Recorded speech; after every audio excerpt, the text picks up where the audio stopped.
Welcome to Mic Drop Mindset, the podcast where you learn how to grow your speaking business and learn presentation skills. Today, I'm joined virtually by Tom Hicks. Welcome to the studio, Tom. Thanks for having me, Jen. I appreciate you making this work virtually. Yeah, I appreciate you stretching me to do this virtually. Usually I bring folks into my studio here in Minneapolis, but you don't live in Minneapolis, and you very kindly were able to send a podcast review. I'd love to hear what you'd like to talk on today. Well, first of all, I've listened to all of your podcasts and I learned something new every time. And I'm excited to learn with and from you today. I am curious to learn more and kind of dive into potential target market or markets for me. Perfect. Okay, so target market is a great topic, and there's a lot that goes into this. So before we start on potential target markets for you, can you tell us a little bit more about what your talk is and who you deliver it for? Yes, my talk is about fear of failure. And so fear of failure keeps people and teams from trying new things, adapting to change and growing because they've never had a safe or low stakes way to practice failure. And so what I do is I set the room up physically and emotionally in a way that allows people to literally learn how to juggle three balls over the course of 45, 60, 75 minutes and practice that embracing failure, allowing themselves to celebrate some success. And it's worked for a number of different groups. It is a relatively broad, fun, and fundamental talk. And I am curious to know if there are more specific groups or some of the groups that I've worked with in the past that might be a better opportunity for me going forward. Wow, that does sound like it's a lot of fun. And I've seen pictures of you delivering on stage with your balls, you're juggling. We're only here for 30 minutes, so I don't know if I have enough time to learn how to juggle with you, Tom, but I wish I did. And that sounds like you have to carry a lot of balls with you for your audience. I do. I have a few suitcases and they seem to keep growing as the audiences continue to grow. That's amazing.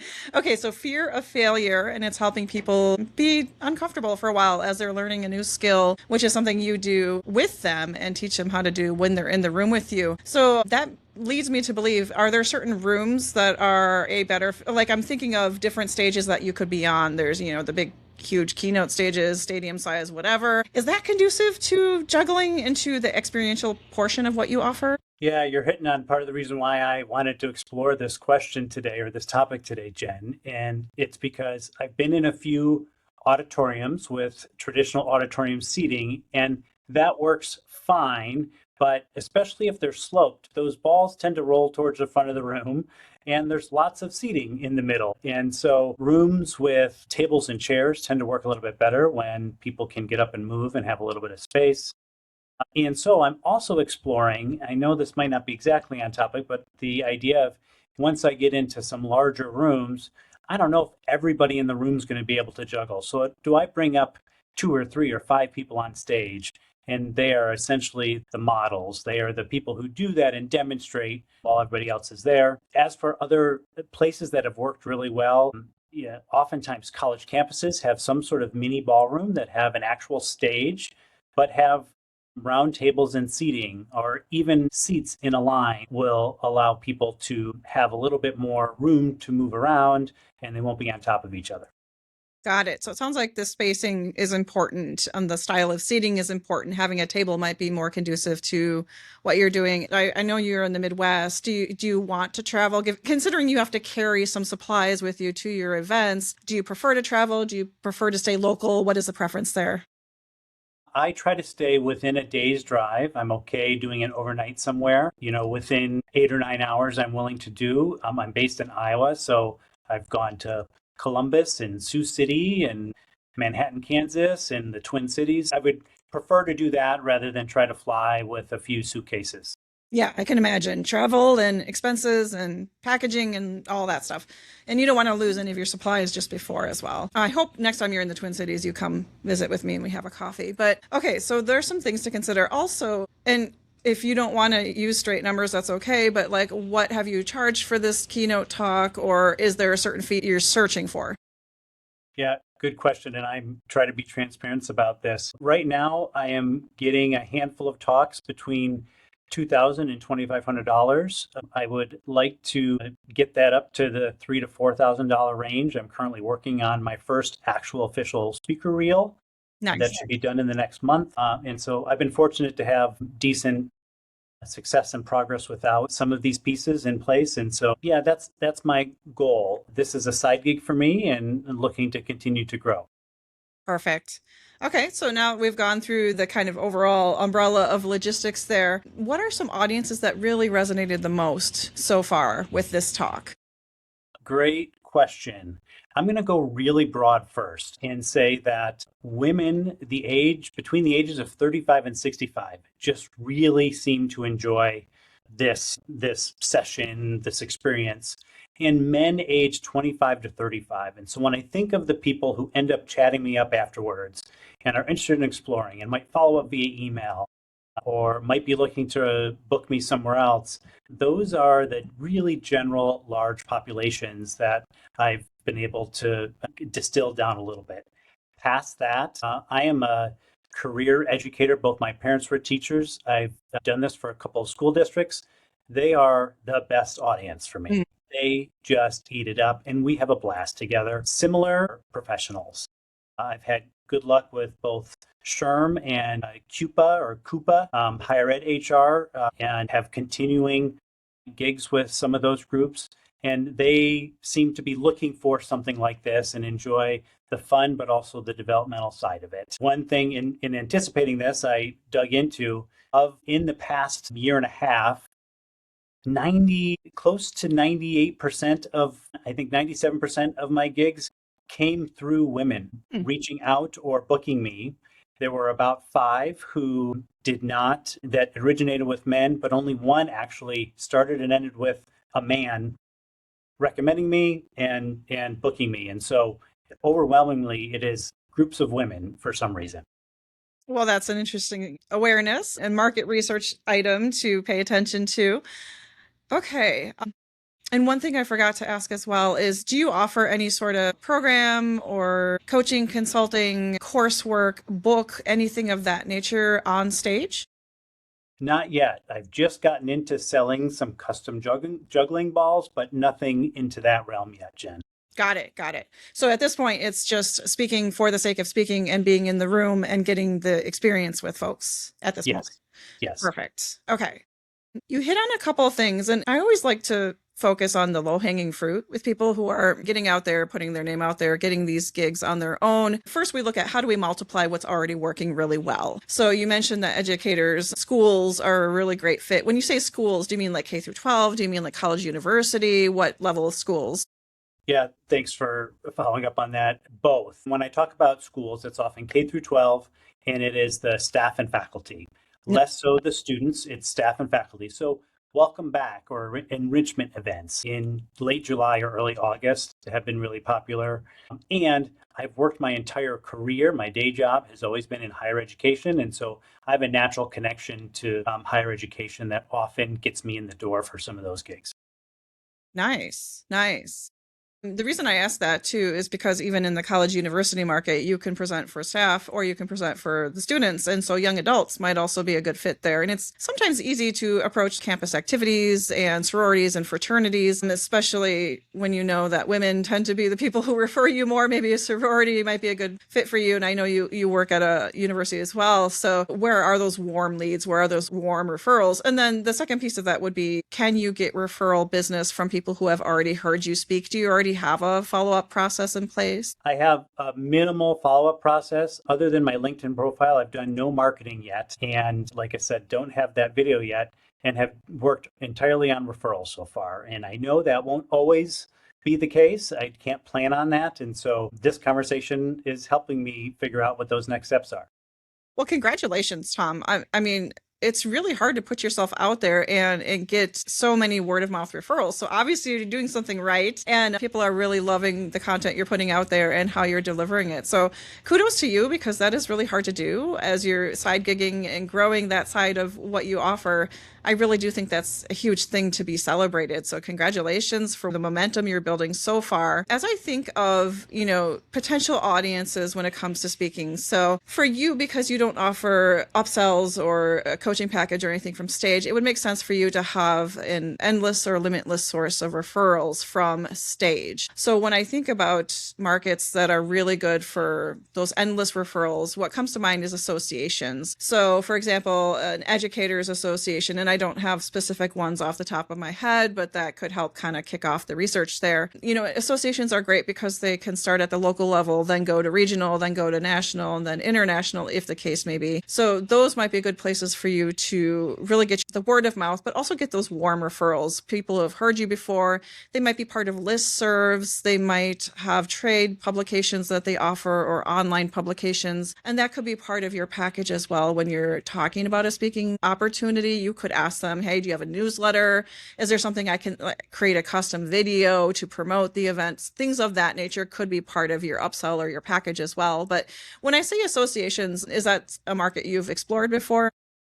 A little bit. I haven't really done a whole lot of intentional outreach, and my intent is to, once I have this speaker reel done, I've done sessions for some regional SHRM groups, and same thing with associations for talent development groups. And so my hope is to take testimonials from there, my new video and my package or my talk, and to reach out to some of those groups to see if they would be interested to say, hey, I did this with this group just like yours. Would you be interested as well? And I am interested. I have not made a whole lot of steps in that direction yet. That's my goal in third quarter this year. Perfect. It sounds like you're very clear on what the next steps are with the people you've already connected with, delivered great value for. When it comes to outreach for new markets and potential markets, I do have a resource and I'm happy to link that in the comments below. It's free. There's no opt-in or anything like that. And I can share it directly with you, Tom, but it kind of gives you a head start with some of lists of different associations. You can search by what they're meeting around. You can search by size of the organization. Another thing that really comes to mind for me for your talk is this fear of failure. Nonprofits usually have like galas and events that are the end of the year. Usually June and July is when they're determining their budgets for the following year. Sometimes there's some dollars left over in May and June to finish out that year before they get approved for the next year. But galas can be a great source of, they do want more of that entertainment factor. They do want something more experiential. And I feel like, some of the challenges they have are, how to get volunteer members together, on the same path. So I imagine there are many, foibles along the way for them. What do you think about nonprofit? That's a little bit of how I cut my teeth last year when I got into this, but not an event like that. And so if anything, I've been a part of some enrichment days. So kind of annual get together. We're going to have some fun, do some development, get to know each other a little bit better, but nothing as formal as a gala. And I would love to do that. I think that would be a great environment, a great opportunity to add a little bit of fun, a little bit of learning to a celebratory event. Absolutely. And I also feel like you could potentially also be very specific to different corporate groups. Just, paying in mind that you have women of a certain age group to seem to really resonate with what you're talking about. I always like to encourage folks who are trying to get into corporate and different groups. HR is one place you could go to, and it seems like that is a good opportunity for you as well.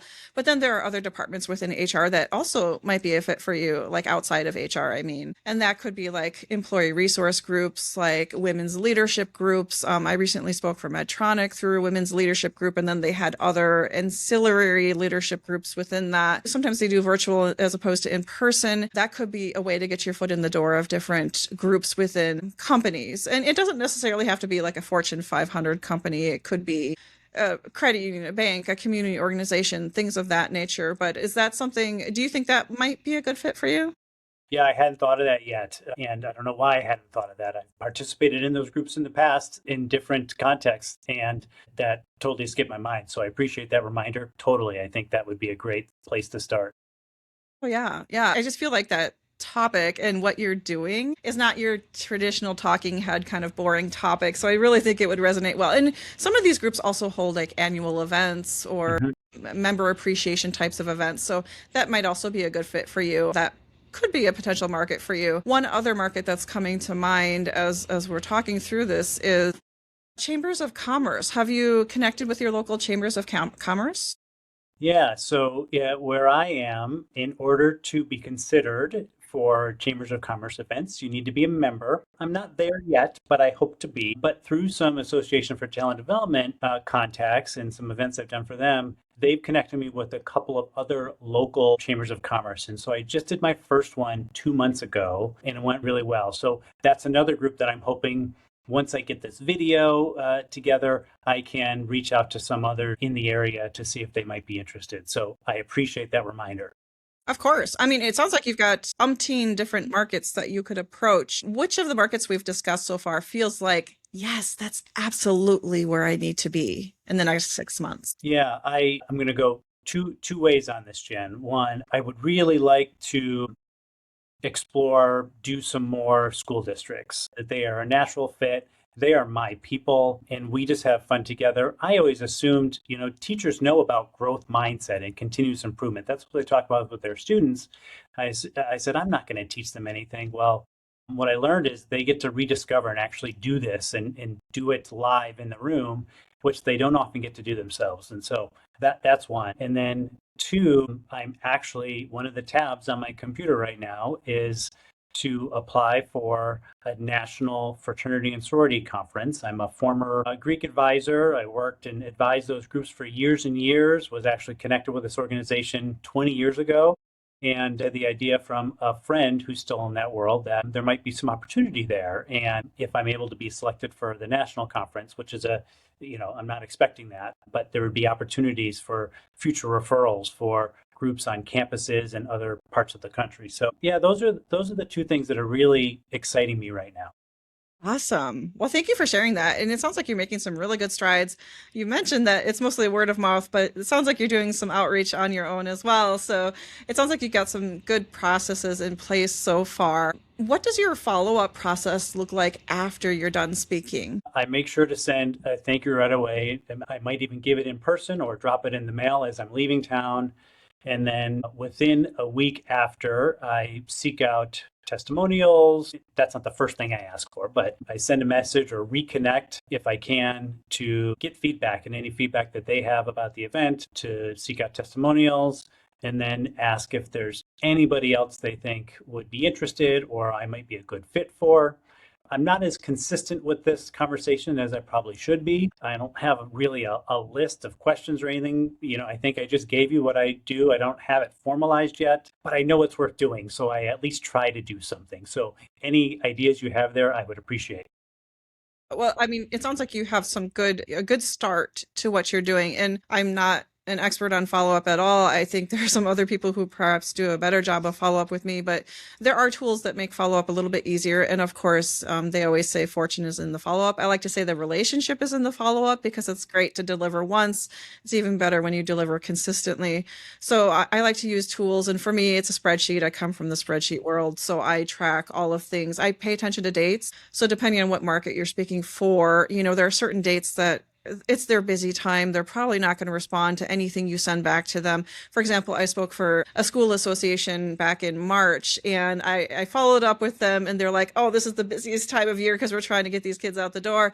So just being aware of what their timeline looks like and putting some teasers for yourself to remind yourself of, okay, I'm going to check in with them before they start their new season or before, for in your case, if it's a school event before school starts for the year, when maybe just the adults are in the school, that sort of thing. Paying attention to their timeline, your timeline, and using tools to make it easier, I guess, is what I would say. Do you use the Talkadot service at all?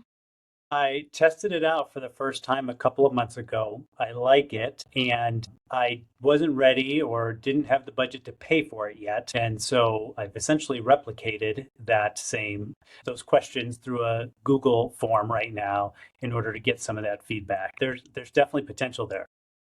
It. Yeah. And I appreciate knowing, everyone's at a different level. And I found that Talkadot at the free level can also be very helpful. They've done a lot of upgrades. I'm at one of the lighter levels right now, and they do have built-in services to, reach out to the event planner to get a testimonial. And there are certainly ways you can get testimonials while you're at the event itself, so it doesn't become another to-do on their list, because, how many times do we say, I'm going to get to that email, and then we never do. If you can capture anything on site at the event itself, if it's a multi-day event, are there other things you can participate in and have those more informal conversations, get video content at that time? That would be, of course, best case scenario. Sometimes it's not possible, but if it is possible, that way it saves them the work of having to respond to you. But I do find Talkadot very helpful as well. I love that you've replicated it. You're like, I understand what they're doing. I'm just going to replicate the same thing and figure it out along the way. What pieces do you think would be most helpful around follow-up that you haven't been able to implement quite yet? Well, let me think about this. I am never sure, either with cold, even with warm outreach and follow-up, how direct, how to word it, because I'm often asking for a favor or for them to consider something or to respond. What that could look like, or how I should sound, or how it should come off. I know enough to put some time into it to be gentle and kind, and make sure I recognize that I'm asking for a little bit of their time in response. But sometimes I feel like I'm just being really forward in saying, hey, we talked about getting a testimonial. Can you send it my way? And just maybe how you feel, or recommendations on your mindset going into doing some of that follow-up. Ooh, mindset on follow-up. I feel like we could do an entire podcast on that episode, on that topic alone. Yeah, so I think the tension there is in, am I bothering this person who, kind of spoke on my behalf, brought me to their stage? What I would say is, I've had to learn this over the years, is I have to not let my own story get in the way. And that means I probably have to reach out more often and more quickly than I would have believed I should. So for example, respond within 24 hours after the event. Maybe here's photos, or here's, the event photos, or I had such a great time, thanks for having me. Or even just soliciting that testimonial right away if you weren't able to do it at the event. I would push that earlier than a week later, just because the momentum can sometimes be lost in that process. And I've also learned that multiple touch points of follow-up, even if you have to schedule it so you don't have to look at it and be like, oh gosh, I'm bothering them one more time. It's more of being clear about what it is you're looking for and making it easy for them to respond. So if there are ways you can make it easier for them to respond. Sometimes I find it helpful with event planners. Some of the event planners are younger and prefer a text message or a quick audio message or something like that. So finding other ways that they prefer to communicate might also get some better results there. I know I don't like to be in email. So if somebody has my phone number, I'm like, please text me. Do not email me another thing. There's hundreds of emails in my inbox right now. So I think it's a mix of their communication preferences and reaching out more often than you feel quite comfortable with. Until you get what you need, and then you're responding a little bit quicker than perhaps your inclination would be some of the things I've learned over the time. That makes sense. I'm actually reading a book right now recommended by another speaker called Rejection Proof. And it's about this guy who put himself out there, and his goal was to get rejected 100 days in a row, or make a request that might get him rejected. And then it kind of blew up. It was viral before things were really viral. And that's, you just helped cement some of that messaging for me in order to feel like, get my own story out of my head and do what I should be doing, or do what I need to be doing. And I might not get a response right away. So thanks for affirming what I've been reading right now. Of course, and I'd love to get that author name from you. Rejection Proof. It sounds similar to another concept I've stumbled across over the years called Go for No. Andrea Waltz and I think Robert Waltz. I think it's a husband and wife couple, but they have this like metaphorical story about a salesperson who shoots for as many no's as he can get, and in the result, he gets more yeses. So it's about becoming comfortable with rejection or failure, whatever word choice you want to use around that. It's not really rejection or failure until you give up or until you hear the actual no. So I think that was the premise behind that. But rejection proof sounds like it's similar concept to that. Definitely. Yeah. It's kind of helped me reframe how I feel about doing some of this cold or warm outreach. Part of the reason for spending some time with you today is to make sure I'm doing it in an appropriate way to the appropriate audiences. And so I appreciate all of your feedback. Of course. And so, Tom, I'd love to hear from you. What has been your top insight or takeaway going forward? Yeah. The thing that's popped back in my head a few times are these employee resource groups in corporate, and we have them here in my day job too. that I just hadn't thought to tap into whatsoever. And so I'm curious and interested to explore what they are, who might be involved in those in some of the organizations, or, I've done some association events. Well, those associations are made up of people from all sorts of industries. And so in addition to reaching out to those attendees, seeing if I can dive a little bit deeper into some of those resource groups to see if there might be some opportunities. There's been lots of great stuff. That's one thing that I'm kind of kicking myself for not thinking of before, and I appreciate you bringing top of mind. Of course. And thank you for sharing your insights on that. One small word to the wise as well is, and I don't know if this is something you've tried, but because you know that education markets are a strong fit for you, I almost wonder, you can negotiate depending on what their budgets are. Sometimes if they don't pay your full speaking fee or something, one thing you can negotiate is membership to their association so that you can continue to add value to that organization, but also get to know people and maybe have conversations outside of whatever presentation you're doing. So that might be something as you're going forward and exploring these markets and expanding your referral opportunities. That might be something worthwhile for you if you know that that's a solid market for you. Keep getting that spinoff and referral business. That as an extreme extrovert and somebody who likes to learn, I love that idea, and I hadn't considered that either. So I appreciate you throwing that in there. Yeah, that's not mine. It's from Ed Rigsby. He's a great guy, and he focuses exclusively on association markets. So he brought that up in one of his LinkedIn posts, I think. And I'm like, that's brilliant. Get that membership to that association and just keep participating and keep building that relationship. Well, I've had a great conversation with you, Tom. I'd love to let folks know how they can connect with you. Where's the best place to connect with you? Yes, thanks. Most of my updates are on LinkedIn. And so my guess is maybe that'll be in show notes somewhere. And then my website, tom-hicks, HICKS.com, is where you can learn more about this talk, this session, and future dates. Perfect. Stay tuned for Tom's upcoming speaker reel footage as he's getting that all figured out and released out into the wild. And check out the show notes to connect with him on LinkedIn, Tom Hicks. Thank you so much for being in the studio virtually with us today, Tom. We're stretching every day and learning how to do new things. I've appreciated our conversation today. Same here. Thanks, Jen. Next time, we'll hear more about how to build your speaking business and different speaking markets you can approach. Thank you for tuning in to Mic Drop Mindset. If you enjoyed today's episode, please take a moment to leave a review on Spotify, Apple, or share a comment over on YouTube.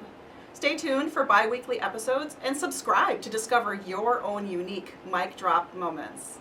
Leaders don't just talk, they also listen. I'm listening. I'll see you on your next stage. In the meanwhile, don't forget to visit my website, Jenn with 2 N's, spingo.com.